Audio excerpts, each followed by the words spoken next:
Today's episode is brought to you by the Sounds in Cinema podcast. Everything sequel contains explicit language. And why the fudge not, you melon farmer?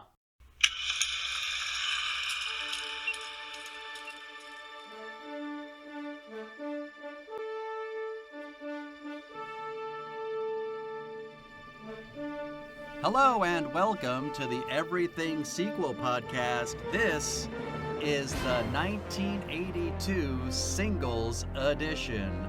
My name is Michael Shantz of the How Dare You Awards.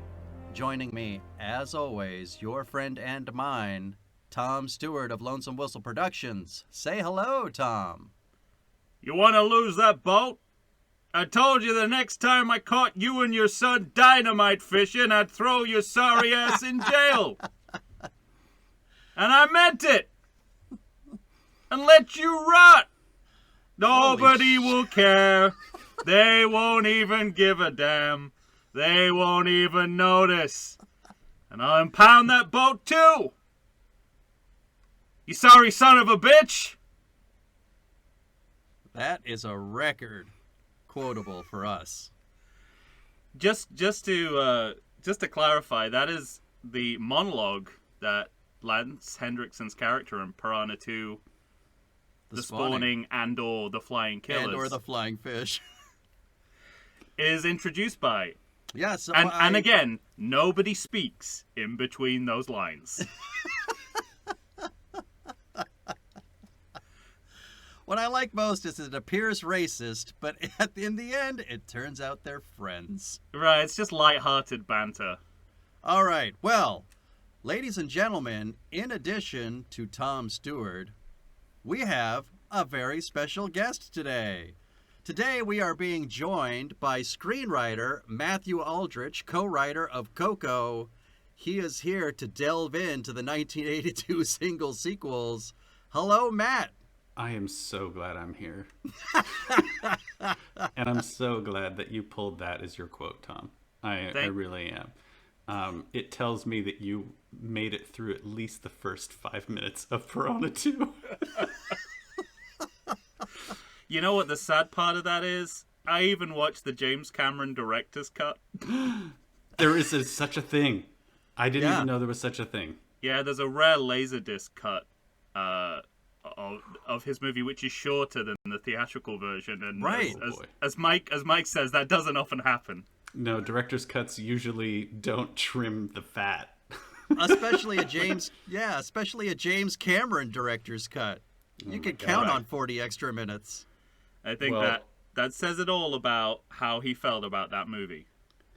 Well, I am very, very glad to be here. Very glad to be joining you guys. I listened to the show, and this is a little bit surreal. So, but I'm really glad that you're doing the movies of 1982. I've become obsessed with the movies of 1982, and mainly because it was a remarkable year for movies.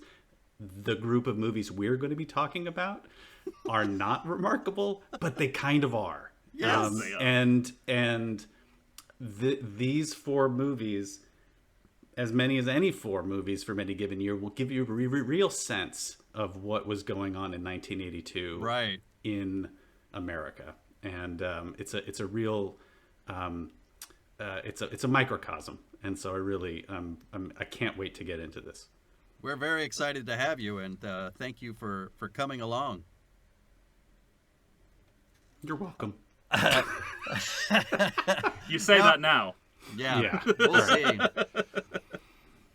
Tom and I tend to make each other angry. It'll be fun to see the dynamic that unfolds as we rank and declare. I will either try to be peacemaker or I will try to agitate. Rabble-rouser. Yeah, I will agitate or be peacemaker. I will alternate between the two. I have both of you up on my Zoom screens, and so seeing you guys fight is going to be kind of like it has like a pugilistic quality to it. I feel like I'm watching a bout. This is good. Nice. As long as we make you suffer, that's the only prerequisite for being on the show. I watched Halloween 3, so check.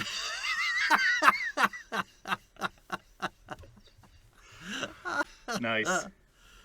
Oh, that's great. So that leads me to our next question. Of course, listeners, we are here for a mini-sode. We need to rank the 1982 single movie sequels as well as declare them good or bad. First, let's start with the start. In 1982, we're saying there are 4 single sequels. We are saying Grease 2, single sequel. It's an actual single sequel. It is. Airplane 2. Wait. I don't like where you're going with this, Mike. I do. Are you questioning my selection criteria? Well, every bit as much as you're going to question mine. Yeah, quite right. So, if, tit for tat. What is tat? Where do you get it? How do you exchange it for the other thing? In addition, we're doing Airplane 2. So it's 1982, so you have to do Night at the Improv style comedy as Tit well. jokes. Yeah. Yeah. That's where we're going. Airplane 2, another actual single sequel. Then we crawl Not into according a gray to the area. film itself. Right. I know. Yes. Yes. And then we crawl into the gray area. We have Piranha 2, The Spawning, as well as Halloween 3, The Season of the Witch. It is a gray area. I will give you that. But I initially I threw in Piranha 2 because the franchise, quote unquote, really kind of ended there. It was Right. revived. It's a reboot, Tom. Tom doesn't believe me. He keeps asking me why we're doing this movie. I don't disagree with that. I just want you to acknowledge that you have thrown this argument both ways at me, depending on what you want to watch. I don't know what you're talking about, mister. What I think binds all of these movies, and I was resistant to Halloween 3, but when I realized it was in fact a complete divergence from the It is Michael a standalone Myers. piece, right? It's a standalone piece, and we'll talk about what their intention was with that. And I think their intention was actually really interesting. Yeah. These 4 movies, with I'm going to say like the 50% exception of Halloween 3, these 4 movies all killed a franchise. Yeah. That is the thing that binds them together. So that someone eventually came around and made Piranha 3 as a tongue-in-cheek, like Sharknado kind of movie.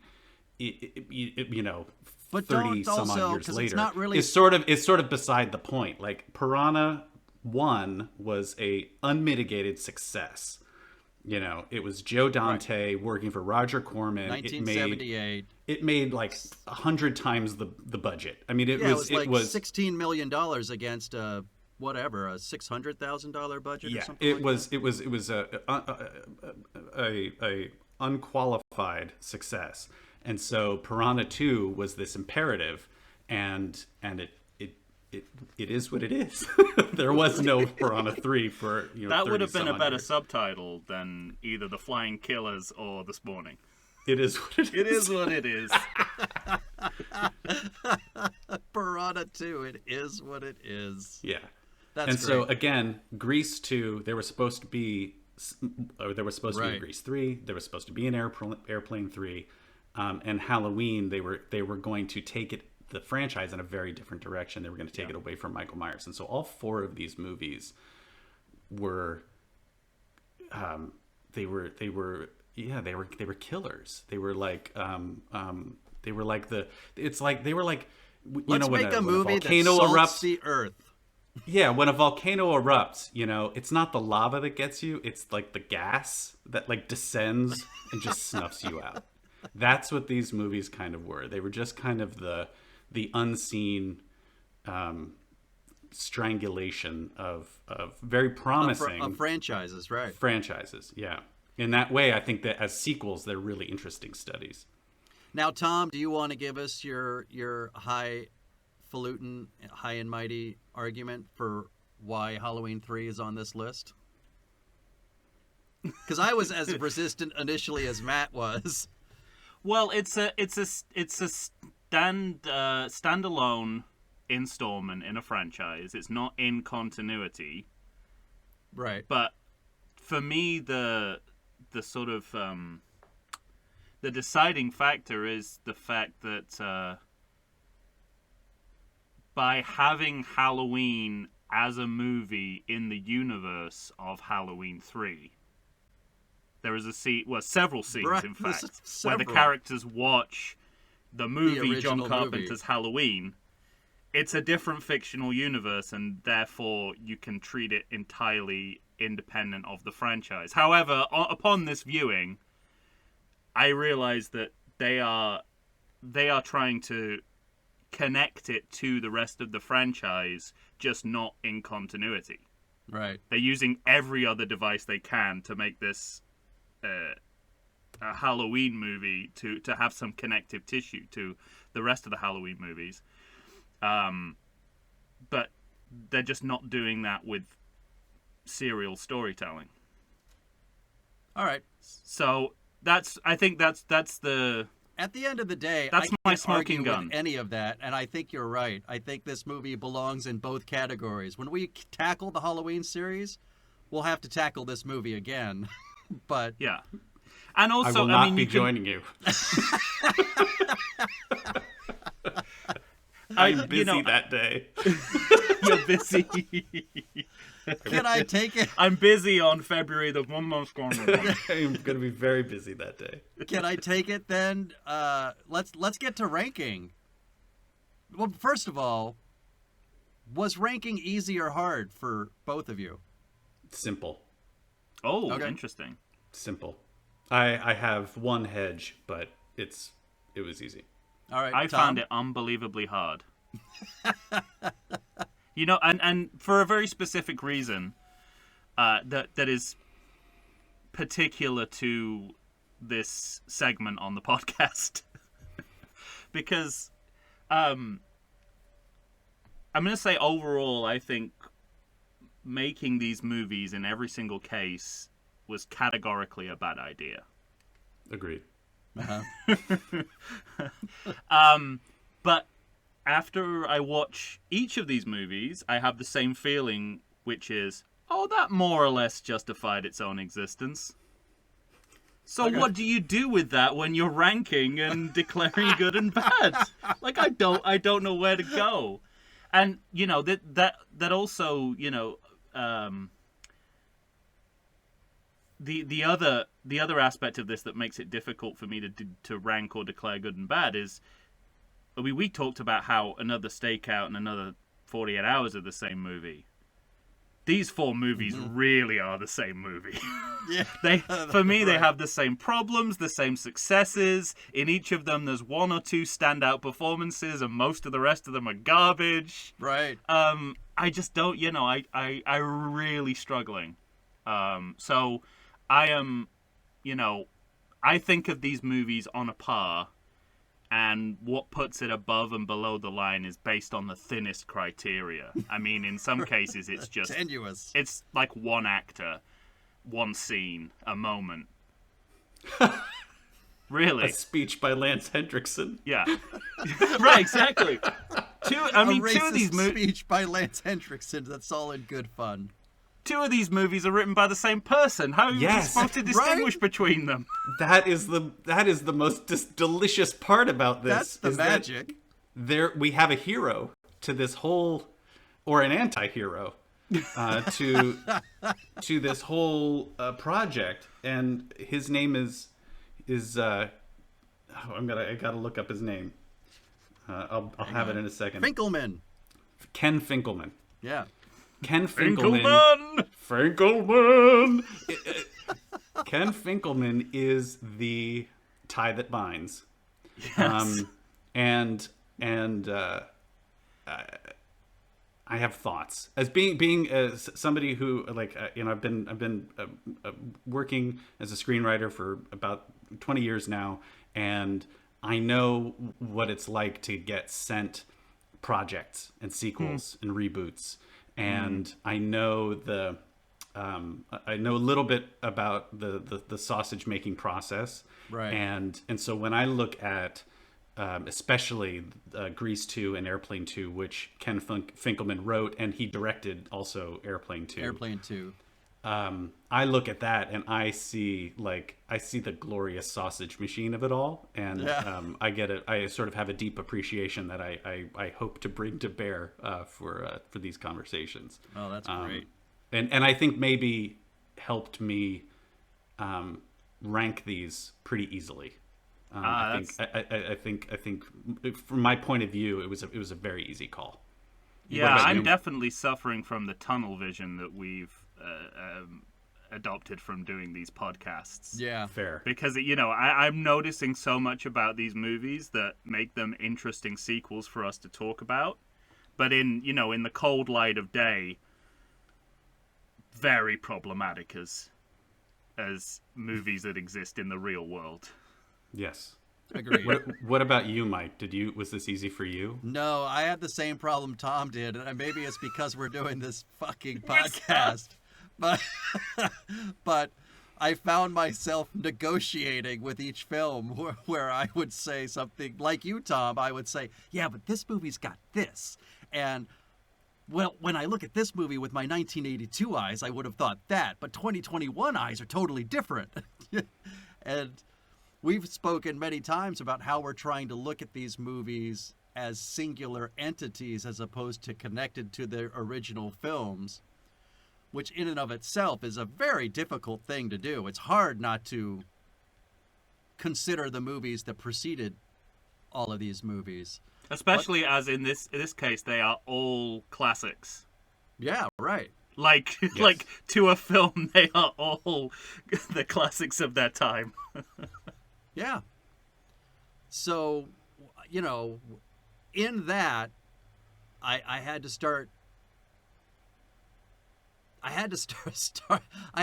breaking down what I really appreciate about each movie, and then from there go to what do I appreciate the most. And it was hard.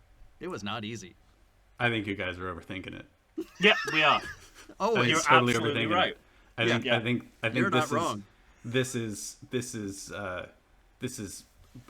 pub trivia. This is like don't overthink it. Just ring in, give your answer. But I had to revert to that in the end. I had to go to say, instinctively, what do I think about these movies? Because of one performance or because of something. It's like, what do I remember about these movies? That's a good place to start. Right. Like, what do I remember that's not awful? And then we'll go from there. Oh my God.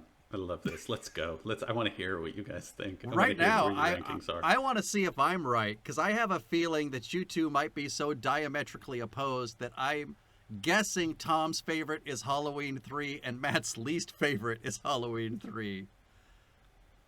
You can guess all you want. I'm gonna hold my cards until it's time to show. All right. I'm gonna hold mine for as long as I can. So as not to be judged? No, everyone knows where this is going. Anyone who's listened to this podcast, as soon as they heard 3, they knew where it was going. They were like, 3, Tom, done. All right, Tom. Give it to me. I'm going to assume Halloween 3 is at the top. Yes. Yes, it is. You're wrong. What an abomination. What's on the top of your list, Matt? Grease 2, hands down. Me too. Wow. Now let me preface all this by saying we sort of rank good and bad, and I'm not sure. I mean, that's going to mean something different to every person. So here's where I'm coming from. Like, good is not on the menu, okay? For these movies, I just don't even think it's an option. So I sort of went to this point of like, was this fun to watch? Do I want people to stop what they're doing and go watch some of these movies? Like, yes. Are they good? No. Good is not on the menu. but they are compelling, and they have a sort of some of them have sort of a car crash quality to them where Oh yeah. I can't stop watching them. And whether that's 2020 eyes or trying to remember how I would have received these in 1982, I mean, a movie like Airplane 2, I watched 150 times because it was just on like heavy rotation on HBO. Right. And so, and same with Grease 2. It was again heavy rotation. My sister watched it all the time. Like I knew that movie. I didn't know until I watched it that I could have acted it out and like sung along with the whole thing. So, so I too am having trouble disentangling myself from my memories of these movies. But in terms of like, I'm just trying to like blank slate watching these movies. I know nothing. I've landed from another planet. What movie am I going to say is the best of this bunch? Grease 2, hands down. The last half hour of that movie is pure genius. Period. The last half hour of that movie is good. Like it leaves the realm of like bad movie, and it actually becomes a good movie when it becomes the most insane. Oh, interesting. Well, I don't disagree with that, but again, no surprises there. The movie is the best when it's the most insane. Absolutely. Yes, it comes into its own. It takes a full like 70 minutes to get there, but it finally realizes what it is. We'll talk about it when we talk about the movie, but that's what I'm saying. Like that movie really saves itself in the last half hour. All right. Well, Grease 2, top of my list as well. Whoa. Yeah. So Tom, what is your full list? Let's. I want to hear the whole. Oh God. I want to hear it all. Okay, so Halloween 3. Then I'm gonna go Piranha 2. Oh, yeah. The Spawning and or The Flying Killers. Then I'm gonna go Grease 2. And Airplane 2 at the bottom. All right. We're not that far off. We agree on we disagree on Halloween, but we're not that far off. Yeah, I think me too, because I am Grease 2 at the top, and then I am Piranha 2, The Spawning, second, followed by Halloween 3, and on the bottom of my list is Airplane 2. And I'm going to split the difference. I got Grease 2, Piranha 2. Piranha 2 is absolutely the second best movie of the bunch. I will go to the mat for that. And then I put Airplane 2 above Halloween. I found Halloween completely infuriating in its lack of everything. Like it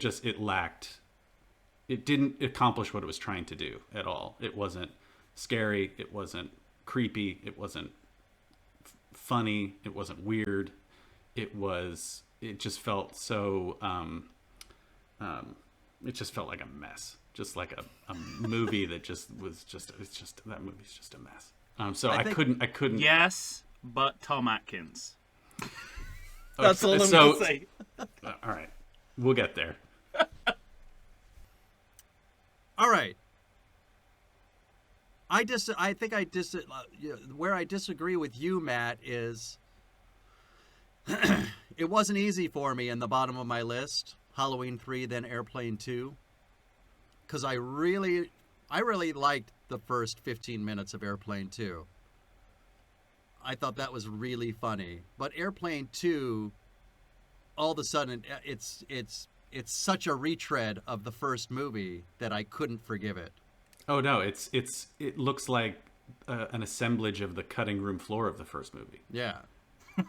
It's all the jokes that didn't make it into the first movie. I totally agree, and that's what's weird about that movie is that on paper, and all of these movies actually on paper, like to pitch it in the sort of TV guide or like back of the DVD box, it's perfectly reasonable and a good idea.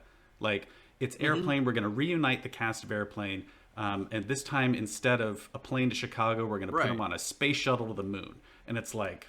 Go green light. It's so gettable. It's so easy to wrap your brain around, and it gives you so much room to embroider and have It sounds like exactly the thing a sequel should do. Yes, right. Just to sort of to kind of re-up the fun and the zaniness, but then like kind of turn everything to 11. Like that's kind of what a sequel, and some sequels really kind of embrace that and go there. Again, with all of these movies, like on paper, the premise is solid. It's completely solid, and even if it's a little ridiculous, even the flying fish. Yes. Well, the flying fish are where not else do you go? Right, exactly. That's the space shuttle to the moon. You got to have the same movie. But this time the fish fly. If you end your pitch in that, if you're in the room and you go, it's going to be great. Picture this. We're in Jamaica. We're at a resort, very contained.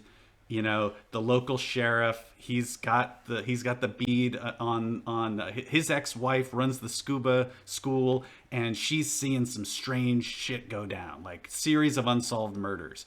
And then they figure out that it's piranha. But wait, you ask, piranha in saltwater? These are genetically engineered military grade piranha. And guess what? They fly. Done. Your pitch is done. You get the 2 sacks of money. Green light. They just green light. They go here. Go do that.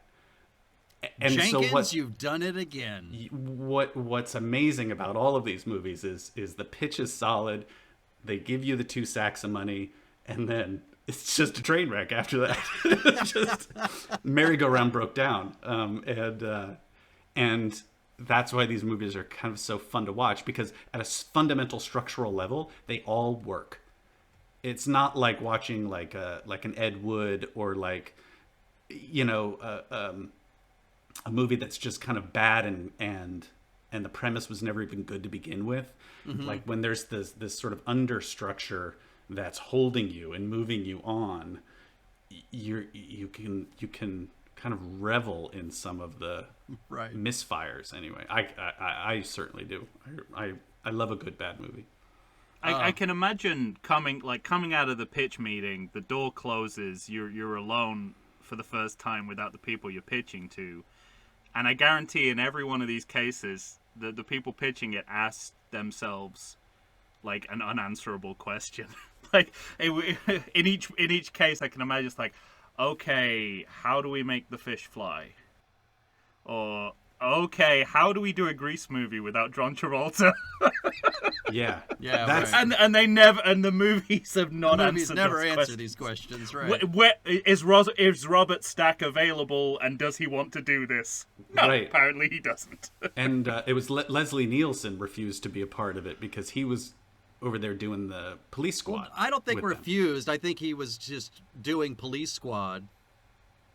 I don't know. We'll get into it when we talk about Airplane, but the animosity that the Zuckers... Well, there's certainly from the original creators. They objected. Writers and directors. They objected so vehemently to a sequel that purportedly to this day they've never seen a frame of Airplane 2. Yeah.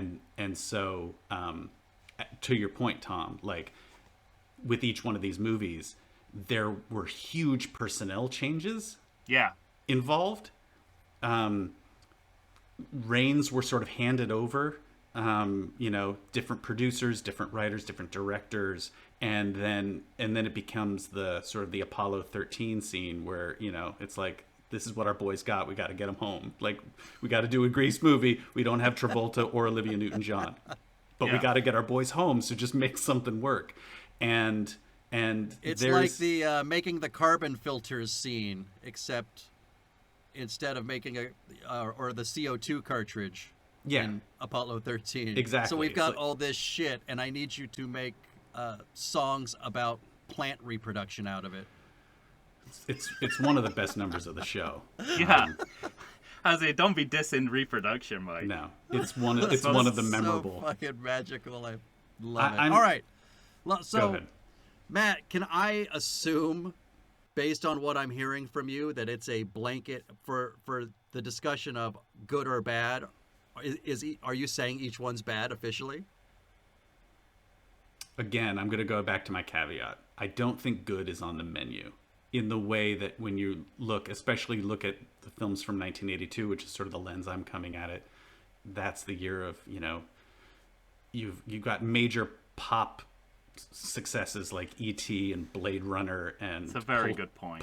Poltergeist, and You have seminal characters being created like Conan the Barbarian and Rambo.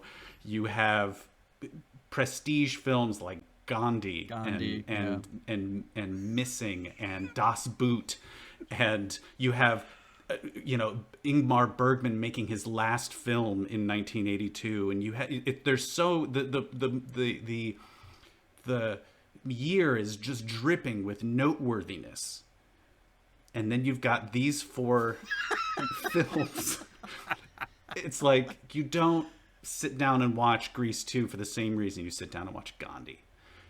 So I'm going on sheer entertainment value. I'm answering your question by rejecting the premise of your question and saying sheer entertainment value.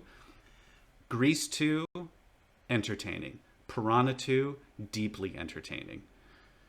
Airplane 2, moderate to low. Yeah, I agree with that. Yeah. Halloween 3, no entertainment value whatsoever. That's rough. You hurt Tom's feelings. However, like I can't wait to get into Halloween 3 with you guys. It is the. You telling me you're not singing the Silver Shamrock song to yourself in the shower every morning? I have to. It's like an earworm. When I was talking about this with Mike, he was like, "Hey, Tom wants to watch Halloween 3," and I was like, "I've never seen any of the Halloween movies." And then I was like, "Oh wait, is that the one where the Silver Shamrock and the masks kill people?" He goes, "Yeah." That's how. Like, I did see that movie once when I was a kid, and I've been singing Silver Shamrock ever since. And so layer onto this a resentment that I have toward the movie for putting 3 More Days to Halloween in my head, which I have sung every year for the last 40 years. And so, I have an axe to grind with Halloween 3. Tell your therapist. I thought that's what this was. Here's a little tidbit of interesting information, because I think both of you know my deep insanity for going to the movies. Airplane 2, the only movie I had seen in 1982. I had not seen Grease 2 until I watched it the other day. Oh boy. Yeah. So is it good or bad? It's good. Yes. Grease 2. Welcome. Fucking Embrace good movie. the dark side. Yes. How about you, Tom? What, Grease 2 or yeah, Grease you 2. want me to say whether I say Grease 2 is a good movie. Nice. I'm gonna say, if good is off the menu, then I am eating at some shitty restaurants. Because that's my third on my list, and it's still a good movie. I just feel like if you're at a buffet, you're gonna get food. You're gonna get food. It's not gonna be good. It's not gonna be good. But it's a buffet, and so you pick which these. Grease 2, solid selection from the buffet. Great. Yeah. Mid-range buffet. Now, where I had... Not Mother's Day at the Hilton. Grease 2, mid-range buffet. That's a t-shirt idea. I gotta write that one down. I think the one I struggled the most with declaring officially was Piranha 2 the Spawning, because what reasonable person would declare this a good movie in any way, shape, or form? A fan of James Cameron? Or an enemy. As we've talked about. Or a fan of Italian giallo movies? I was just going to say, we'll get to it, but James Cameron didn't direct that movie. It sure looks like he did. It feels like a James Cameron film, doesn't it? Except for the parts that profoundly don't. And right. There's he's not like the TNA guy. He's true. There's so much of it that is just not James Cameron. But like when you're underwater and then you hear Lance Hendrickson barking, like those two things alone, I'm just like, yeah, this is where it all started in a certain way, and it's a noteworthy film for that reason. This was this guy's first shot behind the camera. Yeah. Well, that underwater stuff is just deleted footage from Thunderball, as far as I'm concerned. I What's lost that you on your halfway clock, Mike? through. Thunderball? Yeah, 34 minutes, Tom. 34 minutes in, Tom mentioned James Bond, which I was going to mention because, listen, Tom, the only reason Halloween 3 is at the top of your fucking list is because it's a James Bond movie. I never thought of it that way. I mean, I'm not disputing. Evil genius with a plan to ruin the world, thwarted Okay, by... maybe. That's a fucking James Bond movie. If that's on the case, some then level, that is your connection to that movie. If James Bond was like the worst protagonist in cinema, the worst spy in the world. My name is Mr. Smith. Smith. That's my name. All right, so listen, I got to get the rest out. So Yeah. for me, I said Grease 2 is a good movie. Piranha 2, say it. it's good. I'm sorry, it's a good Yeah. movie. I like that movie. I am with you. So am I. This is a safe space. Halloween 3 was my toughest decision. But I'm going bad movie. Airplane 2 to me was easy. That's bad. I had an adverse reaction to Airplane 2 this go around. Tom, what say you? Pretty close. Obviously, I think Halloween 3 is a good movie. I say obviously, Obviously. but obviously to anyone who's listened to this podcast before. What's next on my list? Piranha 2, I think, is a good movie. And Grease 2 is a good movie, but I struggled more. I found it harder to, because we'll get there when we talk about the movie, but bear in mind, this is my first time seeing Airplane 2, and as I said to Mike off mic, sorry, I was trying to think of a better way of saying that, but I can't. I once owned a VHS that had both movies on the same tape. And I still never watched Airplane 2. I was afraid of watching it. Airplane 2, yeah. Airplane and Airplane 2. I was okay. Sorry. So I had the opportunity to watch it, but not the motive. And so it's taken until now, being forced on this podcast to do it, to watch it. And I laughed out loud several times. Yeah, no, it's got plenty of laughs, I think. But we've talked before about what you need from a comedy in terms of a hit rate, and it's the numbers just aren't adding up. The ratio is not anywhere close to what it needs to be. So it's bad. It's bad, but I struggle saying that because I think there are a couple of great comic performances in there. There are some good gags, and I did and I guffawed a few times, and of course me too. I had to think outside the box of this. This is like a feature film version of this podcast because it's a parody of sequels. Mm-hmm. So I couldn't let that influence my decision, but I was delighting that so many things we brought up on this podcast made it into this parody of sequels. But that's so niche, it's really not carrying the whole movie. Agreed. All right. So, I am, in order, top to bottom, Grease 2, Piranha 2, Halloween 3, Airplane 2.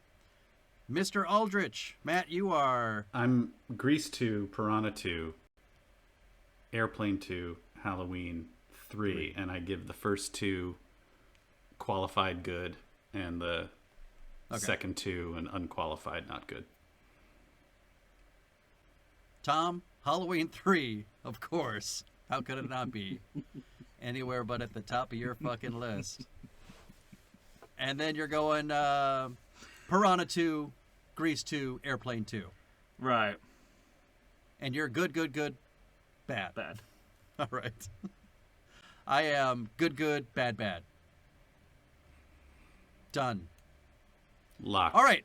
Anybody have anything left before we move on to? Well, I just want to say, you know, as a caveat to you know, if we're thinking outside of quality, the way I think this maybe relates to thinking outside of quality.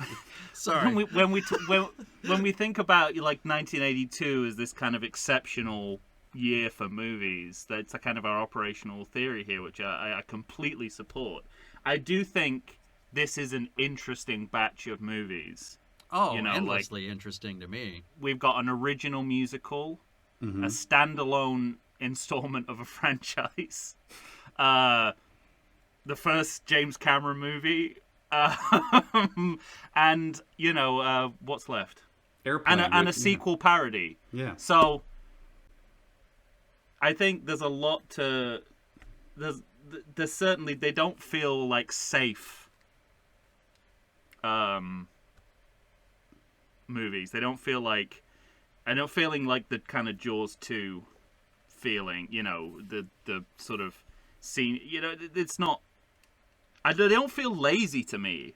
Over ambitious, under everything, but but not safe and not conservative, and that always is a big plus for me. Agreed. Yeah, I appreciate they each of these movies takes a swing. Each of these movies takes a big swing, and that I can appreciate. I might disagree with the bigness of the swing. You know, I don't want to give these movies too much credit, but because they really are. We'll take care of that for you. Don't worry. I think they were all sort of, as sequels are wont to do. They're really just. I think they were all surprise sequels. Nobody expected the first installments to be as successful as they were, and so each one of these on a certain level represented like a land grab, cash grab. You know, and That's true. so you have movies that, you know, were never meant to be sequeled.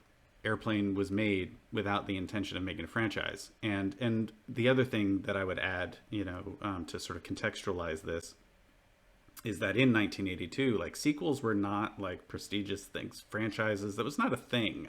And it was kind of seen as, if you did a sequel, you were kind of stooping to do a sequel. And so getting the original cast back for Grease 2 it would have been a lot easier to do that had Grease been successful today. Like, if Grease were made today and it were successful, of course all the actors would come back because there's no stigma attached. And they would have been already contracted to do it. No doubt. Right. And Right. and they would have been started writing the sequel before the first one was even out. It was like, as soon as it got out of test audiences, they would have started work on the sequel. And so so the business has changed a lot.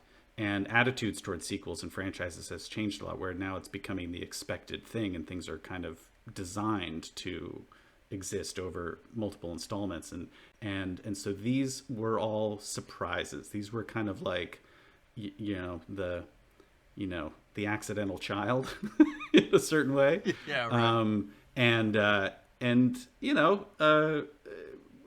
That is just part of the I don't know, just part of the appreciation of these films, and why they were limited in certain ways, and why they were even, conceived. Yeah. I think they're an interesting group of, they're not the best movies from 1982 by any stretch. No. Or of the 1980s, or even they're not the best movie, even the century. They're not even the best movie of the week they came out in 1982.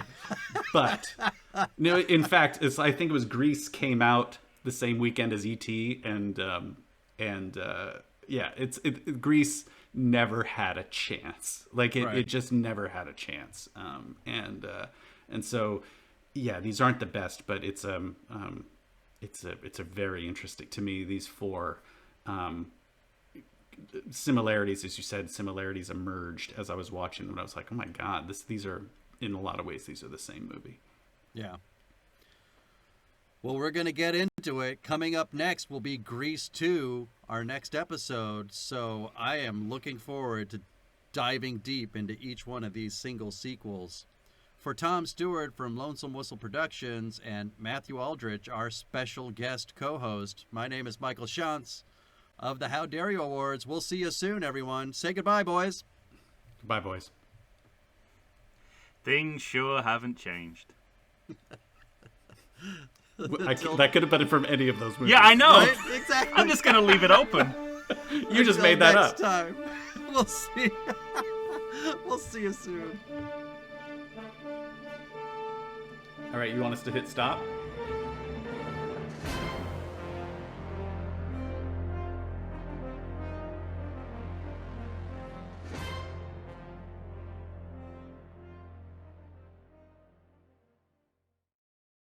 If you like podcasts like I do, boy, do I have a treat for you. You need to Stay on target. and check out the Sounds in Cinema podcast.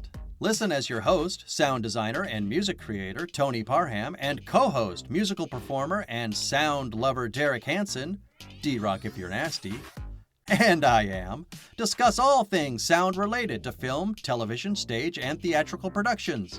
They discuss environmental sounds, bioacoustics, dialogue, the nature of communication through sound, but as an added bonus, they drink beer and try to Stay on target. find them wherever you get your podcasts and listen to the pure mania of a man who can charitably be described as Doug, the dog from Up, and another man with a soothing and sultry voice trying to get that man to Stay on target.